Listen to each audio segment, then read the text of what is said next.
want of me?" And Mary would respond, telling her to keep coming back each month through October on the 13th, and to pray the rosary and to make sacrifices for the conversion of sinners. Note, Lucia didn't begin her conversation by asking Our Lady for things. She didn't ask, "What can you do for me?" She didn't put demands on Our Lady or bargain with her for things she wanted. She simply asked, "What do you want of me?" So often we begin our prayers asking for something that we need, rather than asking God for what He needs us to do.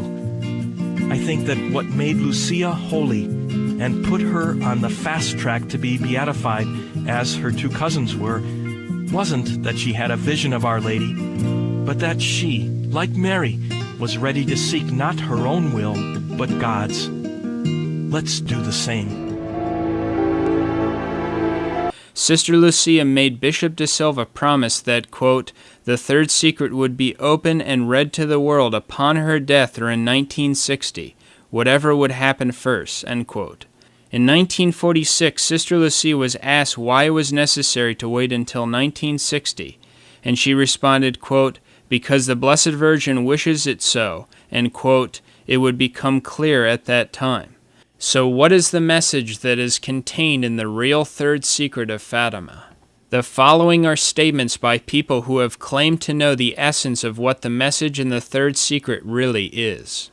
Cardinal Sciappi, papal theologian to Pope Pius XII, said about the third secret, quote, in the third secret it is foretold, among other things, that the great apostasy in the Church will begin at the top.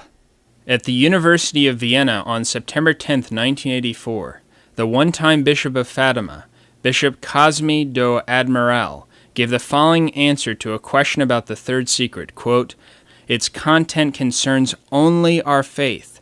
Father Gomer de Pau attended Vatican Council II as an advisor. He was given a copy of what was claimed to be the text of the third secret. He said the copy of the third secret he read contained a future prediction by the Blessed Virgin of an almost unbelievable apostasy in the Church. He said that word got out among journalists that a copy of the text of the third secret was floating around. Reporters asked Father de Pau whether this was the real third secret. Father de Pau accepted this text as authentic after he attempted to ask key people at the Vatican if this text, which claimed to be the third secret, was true. The Vatican didn't deny the authenticity of this text, and they didn't want to say anything about it. Father de Pau said that Vatican officials wouldn't want to admit that something like what is predicted in the text he read could possibly happen in the Church. Cardinal Silvio Odi said, quote, the third secret is not about a supposed conversion of Russia, but regards the revolution in the Catholic Church. The Blessed Virgin was alerting us against apostasy in the Church. So many innovations were born at Vatican II that they appear to constitute a true internal revolution. On March 17, 1990, in a magazine called El Sabato in Rome, Italy, Cardinal Odi made the following statements after being asked about the contents of the third secret. Odi said, quote, I believe I knew John the 23rd quite well, since I spent a number of years at his side. If the secret had concerned realities consoling for the Church, like the conversion of Russia or the religious rebirth of Eastern Europe, I believe that he would have brought pressure to bear to make the secret public. By temperament, he did not hesitate to communicate joyful things. It has been revealed that Cardinal Roncalli, in a number of letters to friends, practically announced his election to the papacy. But when I asked him during an audience why in 1960 he had not made public the last part of the message of Fatima, he responded with a weary sigh. He then said, quote, don't bring that subject up with me, please. Cardinal Odi continued speaking, saying, quote, what happened in 1960 that might have been seen in connection with the secret of Fatima? The most important event is, without a doubt, the launching of the preparatory phase of the Second Vatican Council. I would not be surprised if the third secret alluded to dark times for the Church, grave confusions and troubling apostasies within Catholicism itself. If we consider the grave crisis we have lived through since the Council, The signs that this prophecy has been fulfilled do not seem to be lacking. In the same interview, Cardinal Silvio Odi was asked the question, quote, "Did you ever speak with Sister Lucia?" He responded, quote, "Yes, in 1985 I had gone to Portugal to celebrate solemnly the anniversary of the apparitions, and I did not resist the desire to exchange a few words with her. Obviously, I did not ask her to reveal the secret to me, but I asked her if she was aware of the reason why the Church had decided not to make it public." And Sister Lucia, what did she say? Cardinal Odi responded, quote, "She said that in May 1982 she had spoken about it with John Paul II, who had made a pilgrimage to Fatima to render thanks to Our Lady a year after the attempted assassination in St. Peter's Square. Together they had decided that it was more opportune not to reveal the secret, for fear, she explained to me, that it might be misinterpreted." So we see in this published interview with Cardinal Odi an independent, unbiased confirmation of what the impostor Sister Lucia said in her 1992 interview, that the third secret is not intended to be revealed to the public. We also see Cardinal Odi stating that Vatican II was the likely fulfillment of what is predicted in the third secret, because of the critical preparations that were taking place in 1960 in anticipation of Vatican II. Vatican Council II was announced by John XXIII on January 25, 1959. The ante-preparatory phase of Vatican Council II began May 2, 1959. The work of the Commission ended on May 1, 1960, and the preparatory phase of Vatican Council II began June 5, 1960, with 10 commissions. So the only major news in the Catholic world in the year 1960, the year the Blessed Virgin told the real Sister Lucia that the third secret was to be revealed to the whole world, was that major preparations were taking place for a huge council that was just called for by John XXIII.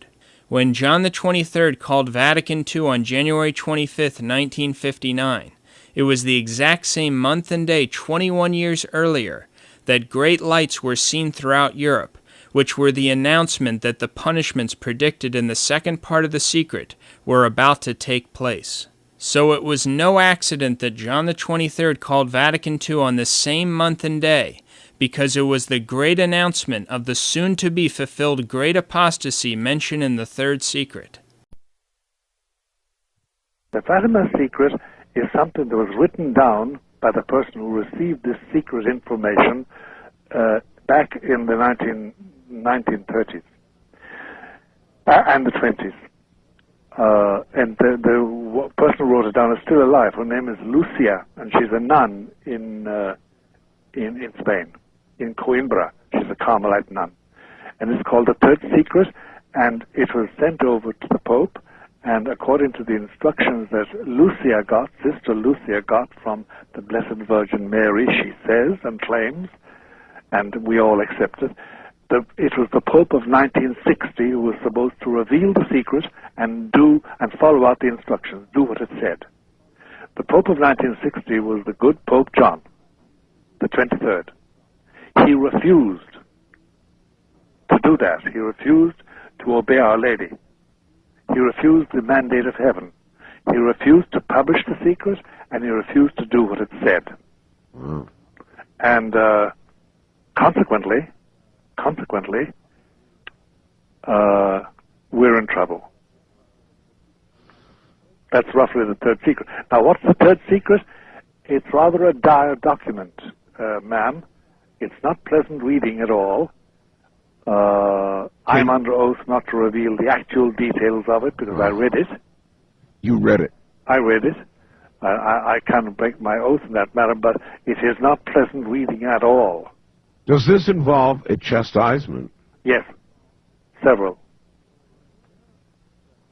All right. Remember, I had the dubious privilege of reading the text of the Third Secret of Fatima, which I must guard by oath of repeating, but it isn't pleasant.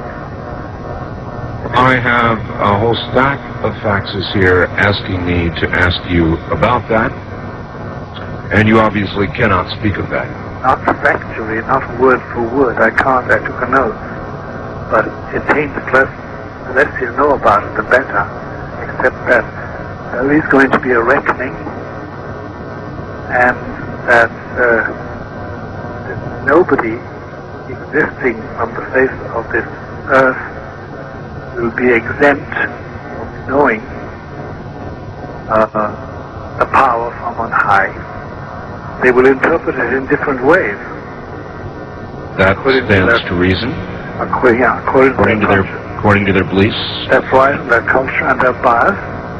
And there will be people who are faced with the certainty that there is a greater power above our heads will say. They will deny it. They'll reject it. The scientists, for example, will find a scientific explanation for it. Well, they will. Remember the famous so-called Aurora Borealis in 1938? Well, I certainly am aware of Aurora Borealis, but not one specific. There was a specific one which they explained by saying Aurora Borealis, but it really wasn't that at all. They all agreed it wasn't Aurora Borealis. The only one who put his finger on it was Adolf Hitler. And he said what? Well, he was in Berchtesgaden at the Wolf's Lair. That was his famous place when he for weekends with his cabinet.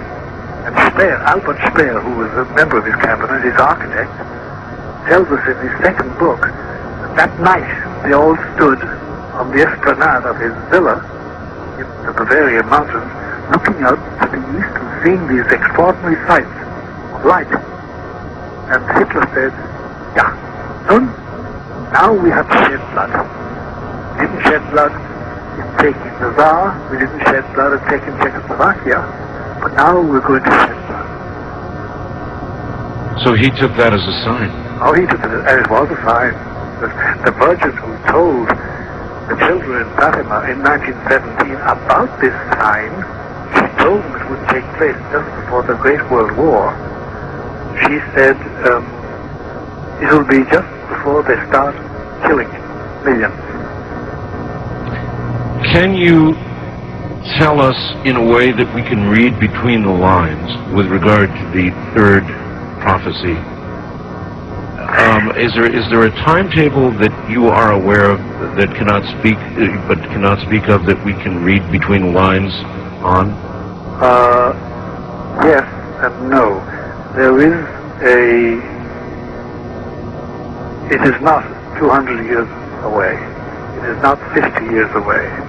It is not 20 years away. Number one. Well, that's... And number two, it involves the entire world system.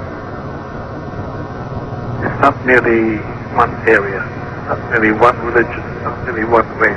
Will be apparent to all. All, without exception. Without exception, and it will be frightening.